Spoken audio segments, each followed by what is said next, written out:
이거를 보통 이제 존 시스템에서는 흑백 네거티브를 100짜리는 80이나 60 사이에, 존 섹스톤은 64에다가 맞췄죠. 그래서 감도 100짜리 필름을 준비하신 분은 64에다 맞추시면 됩니다.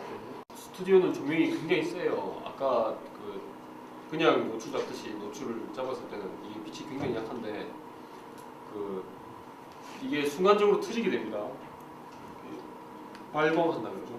발광. 이렇게 순간적으로 터지는데 이 빛이 굉장히 세요. 굉장히 세기 때문에 거의 조리개를 끝까지 다 조여야 됩니다. 그래서 400짜리를 쓰게 되면 조리개를 끝까지 다 조여도 빛이 남아 돌게 되죠. 그러면은 어두워집니다. 밝아집니다. 지나치게. 그러면은 이런 또 의미가 들겠죠. 그러면 셔터 속도를 빠르게 해서 광량을 조절하면 되지 않느냐.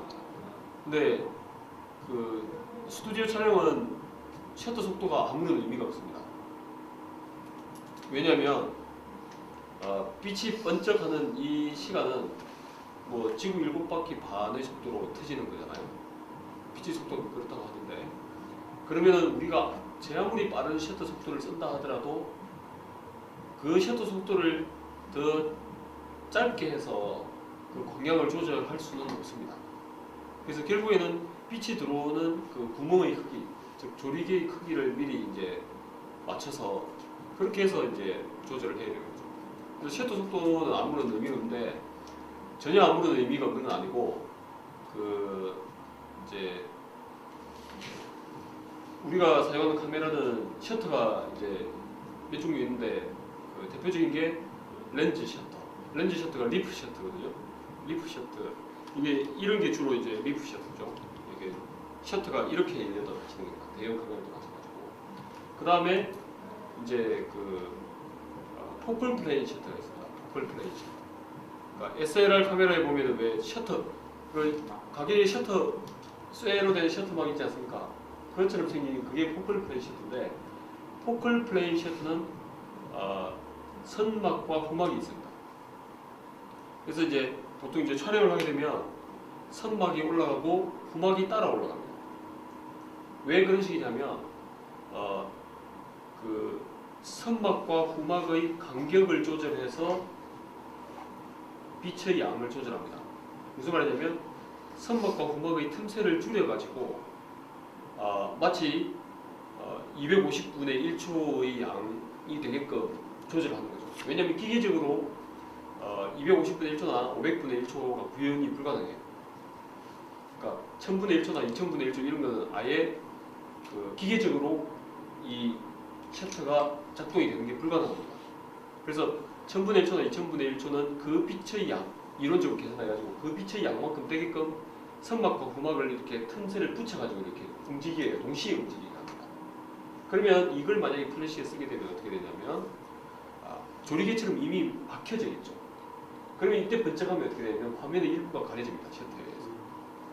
그래서 선막과 후막이 완전하게 분리되는 최고의 속도, 그걸 동조 속도라고 합니다.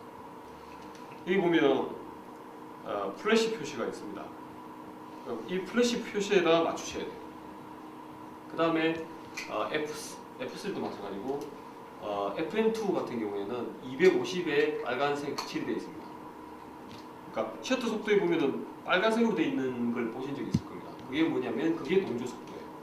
그거보다 느린 거는 선막이 올라가고 나중에 후막이 뒤에 따라 올라가는 방식이고, 이 동조 속도보다 빠른 셔터 속도는 선막과 후막의 간격이 좁아지면서 그냥 방향을 조절하는 거예요. 마치 그 속도가 되는 것처럼. 이거보다 빠르면은 이제 화면이 잘린다는 거죠. 근데 느린 거는 상관없습니다. 근데 느린 거는 이제 어떻게 쓰냐면 야경이나 이제 흐르는 물체가 흐르는 촬영을 할 때 있습니다. 예를 들면 왜 야경 보면은 자동차가 있고 자동차 뒤가 이렇게 쭉 흐려지는 그런 사진이 있죠. 그거는 어떻게 하냐면 후막 싱크로라 해가지고 슬로우 싱크로의 일종인데, 슬로우 싱크로가 두 종류입니다. 선막 싱크로가 있고 후막 싱크로인데, 보통 플래시는 선막 싱크로예요. 선막 싱크로는 뭐냐면 아까 제가 선막과 후막이 있다고 그랬죠. 선막이 작동되는 순간에 빛이 터지는 겁니다. 선막이 딱 올라가면 빛이 터지는 겁니다. 그러니까 열렸을 때 찍히는 거죠. 후막은 뭐냐면 선막이 올라간 뒤에 후막이 작동하기 직전에 터지는 거예요. 그건 선막이 올라갔을 때는 후막이 올라가기 직전이랑 똑같은 거 아니냐? 안 그렇습니다. 셔터 속도가 1초 이상이 되면, 그러니까 동조 속도보다 느려지면 1초라는 시간은 꽤 사진에서는 긴 시간이거든요. 만약에 차가 달린다면 1초면은 횡 지나가는 시간이에요. 그래서 만약에 차가 이렇게 지나가는 거면, 만약에 선막 싱크로가 하면 차가 앞으로 지나갈 때 번쩍하고 찍으면은 차가 멈춰진 상태에서 번쩍하고 찍히고 남은 빛으로 자동차가 흐려집니다. 쭉. 주변의 빛에 의해서 찍히는 거죠. 플래시가 아닌 주변의 빛에 의해서. 그러면 차가 마치 정지되어 있고 앞으로 이렇게 쭉 흐려진 것처럼 보입니다. 그러면 차의 속도감을 내기 위해서는 뒤쪽으로 이렇게 흐려져야 되겠죠. 그거는 후막 싱크로다. 그럼 차가 지나갈 때 이미 촬영을 해요. 셔터를 누르면은 플래시가 터지지 않습니다. 그러고 나서 1초라는 시간이 지난 다음에 플래시가 터질 때 차량이 멈춰지게 찍히는 거죠.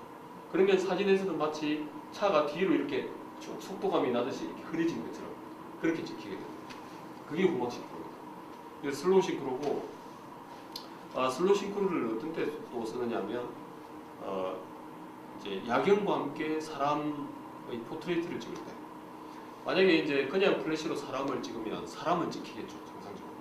하지만 번쩍하고 찰칵하고 찍어버리면 야경은 아시겠지만 광량이 적습니다. 주변에 빛이 적습니다. 그래서 야경을 정상적으로 찍으려면 굉장히 긴 노출을 줘야 돼요.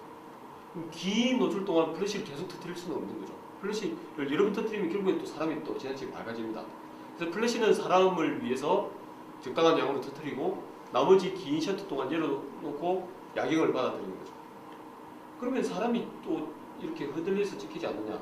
그런 야경을 길게 찍을 정도면 사람은 이미 그 아주 어두운 상태에 있기 때문에 플래시에서 번쩍하고 멈춰져 있는 상태로만 찍히고 나머지는 빛이 없기 때문에 사람이 흔들려도 보이지 않습니다.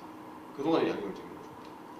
뭐 나이트클럽에 가보셨는지 모르겠지만 저는 대학교 1학년 때 이제 처음 신입생 학년할 때 나이트클럽에 가봤는데, 나이트클럽에 가면 사이키 조명 있죠, 번쩍번쩍. 그러면 사람이 막 춤을 추고 있지만 그 실제로 눈에 보이는 건 번쩍번쩍할 때 멈춰진 동작만 보인단 말이죠. 그게 바로 촬영의 원리입니다. 그래서 셔터 속도를 조금 느리게 해도 또는 조금 흔들어도 상관이 없다는 거예요. 근데 이제 만약에 이 스튜디오 조명을 껐을 때 이제 빛이 만약에 우리가 촬영될 수 있는 정도의 빛이라면 그 잔상이 이제 키게 될 겁니다. 근데 이제 노출장애가 워낙 심하기 때문에 그건 이제 필름이 표현할 수 있는 한계 밖에 있는 그 광량이기 때문에 안 찍힙니다. 그렇게 되고요. 그다음에 이제 그러면은 이제 그 포컬 플레인 셔터는 이제 동조 속도에 맞추셔야 되고, 이런 이제 리프 셔터를 쓰는 카메라는 전속도 셔터 동조가 됩니다. 그래서 500분의 1초도 동조가 돼요. 그 로이 그린필드라는 그 사진 작가는 그 발레 하는 사람들이 막 공중에서 엉켜 있는 사진을 찍는 작가인데, 그 사람이 하셀블라드로 이렇게 그 동시에 이렇게 사람을 뛰어오르게 해서, 달리가 찍힌 사진에 보면 막 고양이가 나르고 의자가 막 날아다니고 막 물이 막 쏟아질 때, 예, 그게 바로 플래시로 찍은 거거든요. 그래서 그게 동조 속도가 뭐 최대한 가능한 빠른 걸로 했겠죠. 그런 식으로 가능합니다.